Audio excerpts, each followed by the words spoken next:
Hello mga sangkay, may tira tayong ulam. Ayan, gawaan natin ang paraan para hindi masayang.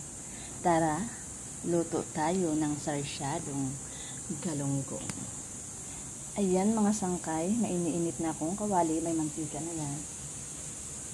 Actually mainit na to, so ilalagay ko na ang aking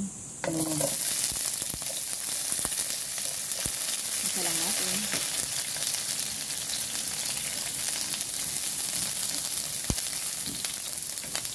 Sabay ko na yung bawang.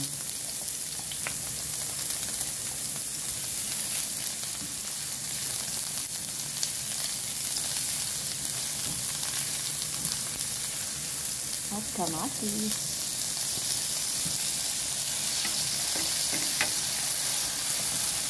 Isa lang natin na init.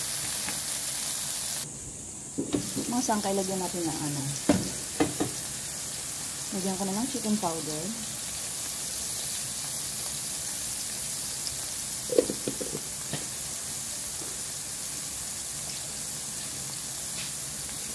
Paminta.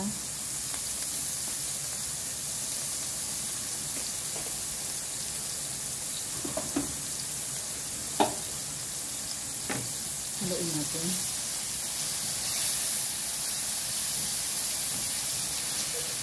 Haluin ko na yung isda.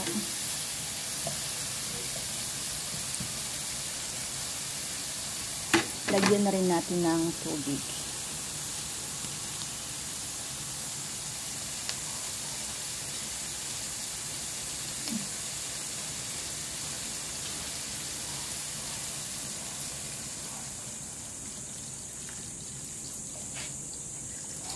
Ayan at mga sangkay, takpan natin. Hayaan natin kumulo, saka natin ilalagay yung itlog.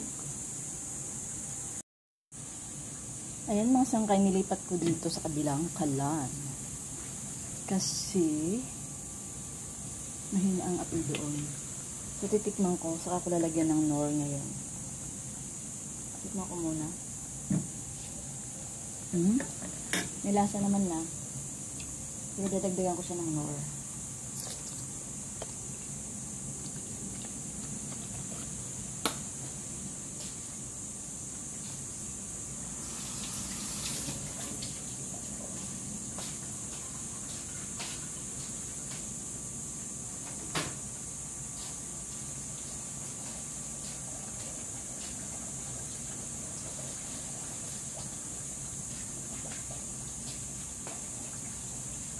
Hayaan natin kumulo ng mga ilang minuto pa.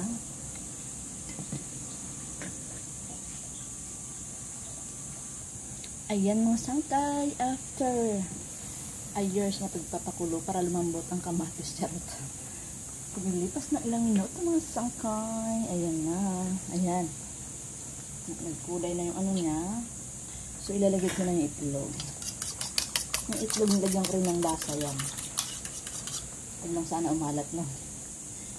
Charan. Lubos lang natin. Ayan.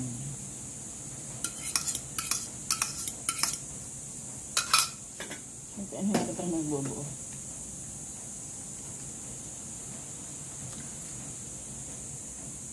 Yung iba nilalagyan ng sili to. Siling green. Para medyo umanghang. Pwede naman. Ako hindi na.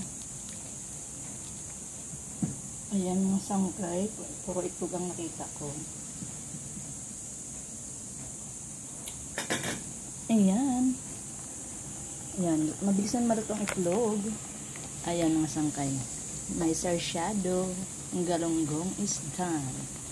Thank you for watching.